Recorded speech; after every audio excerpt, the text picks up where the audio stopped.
Recorded Books presents If Then, How the Simulmatics Corporation Invented the Future, by Jill Lepore.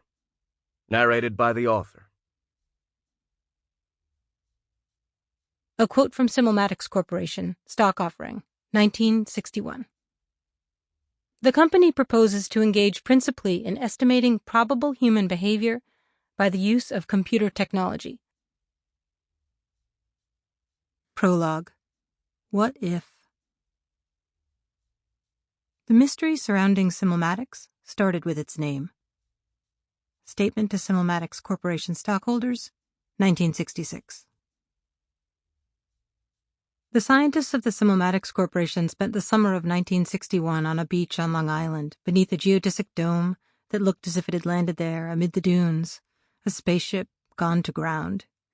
Inside, they wrote mathematical formulas on blackboards. Chalk dusted their fingertips. Reams of perforated computer printouts unfurled across the floor. The Simulmatics Corporation, Cold War America's Cambridge Analytica, claimed credit for having gotten John F. Kennedy elected President of the United States in November 1960. Months later, its scientists spent a summer at the beach planning new projects for their invention, a computer program designed to predict and manipulate human behavior, all sorts of human behavior, from buying a dishwasher to countering an insurgency to casting a vote. They called it the People Machine. Hardly anyone, almost no one, remembers Simulmatics anymore. But beneath that honeycombed dome, the scientists of this long-vanished American corporation helped build the machine in which humanity would, by the 21st century, find itself trapped and tormented, stripped bare, driven to distraction, deprived of its senses, interrupted, exploited, directed, connected and disconnected, bought and sold, alienated and coerced, confused, misinformed, and even governed. They never meant to hurt anyone. They were young men, the best and the brightest, fatally brilliant, Icaruses with wings of feather and wax, flying to the sun. The scientists are from the Massachusetts Institute of Technology, Yale, Harvard, Columbia, and Johns Hopkins, the New York Times reported.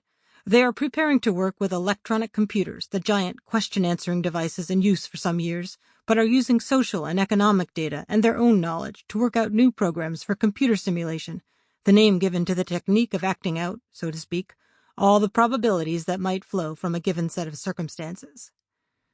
They wrote in a new language, Fortran, using an expression known as an if-then statement to instruct a computer to simulate possible actions and calculate their consequences under different conditions, again and again and again. If this, then that. If this, then that. If this, then that. An infinity of outcomes. To the beach that summer they brought their wives and their children. The men wore bathing trunks and polo shirts and pondered punch cards. The women wore summer dresses and sandals and made potato salad and tuna salad and barbecue and macaroni salad and ham salad and pots of stew and piles of corn on the cob.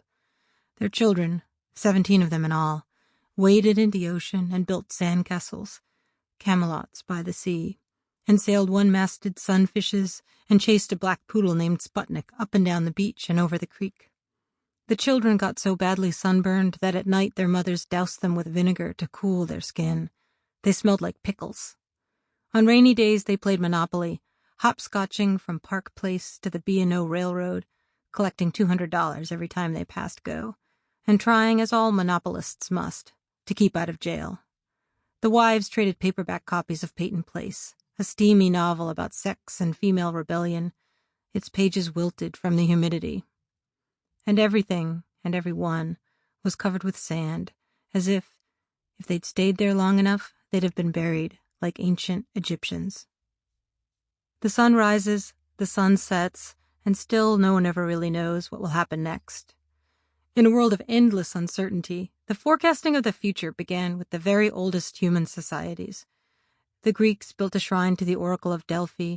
The Incas built a temple to the Oracle at Pachacamac. Buddhists, Muslims, Christians, Jews, every religion, every culture, all have had their prophets and their temples, their diviners, their readers of omens, their seers.